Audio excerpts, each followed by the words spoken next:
Nakatakdang basa ng sakdal si dating Senador Bong Revilla bukas para sa kaso malversation kaugnay sa umano'y Ghost Flood Control Project sa Pandi, Bulacan.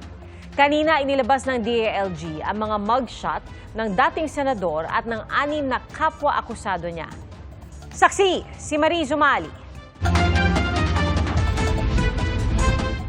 Nakadilaw sina dating Senador Bong Revilla at 6 na iba pang akusado sa flood control scam sa nakablur na mugshot nila na ipinakita sa media. Sila yung mga nakapiit ngayon sa New Quezon City Jail. I hope that clears everything na nandoon siya. I'd like to repeat, walang special treatment. Kung iniisip nyo na La Catedral ang bahay nila, kung ang titira niya ngayon, hindi po. He is a regular inmate in Payatas City Jail. Just to be clear. Pagpatak ng 1:00 ng hapon na simula ng oras ng dalaw ay isa-isang nagsidatingan ng mga kaanak ni Revilla, kabilang ang kanyang may bahay na si Cavite 2nd District Representative Lani Mercado at anak na sina Gianna at Agimat Party List Representative Brian Revilla. May nagdala rin ng pagkain na pinapayagan ng patakaran ng BJMP. Hindi lang pwedeng magluto sa loob. Sinagad nila ang oras ng dalaw at bago mag-alas 5 ay nagsilabasan na ang mga bisita. Kung yung moral lang po ni Senator, Makikita siya sa tomorrow.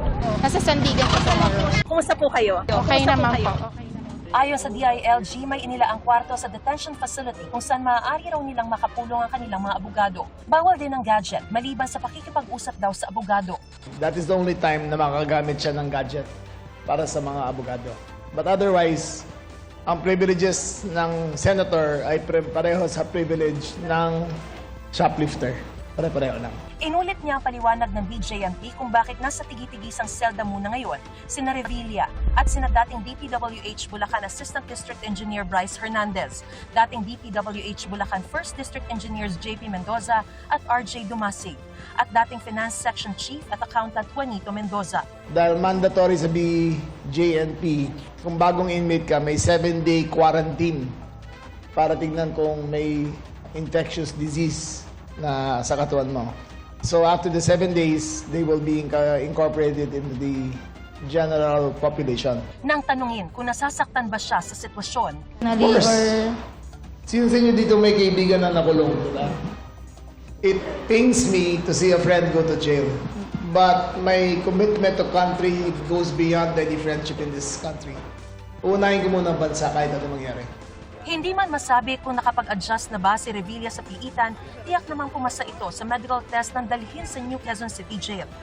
Wala ring alam ang kalihim na medical condition ni Revilla, maliban sa katarata na ipinaopera na raw nito noon. Para sa GMA Integrated News, ako si Mariz Umali ang inyo, saksi. Mga kapuso, maging una sa saksi. Mag-subscribe sa GMA Integrated News sa YouTube para sa iba't ibang balita.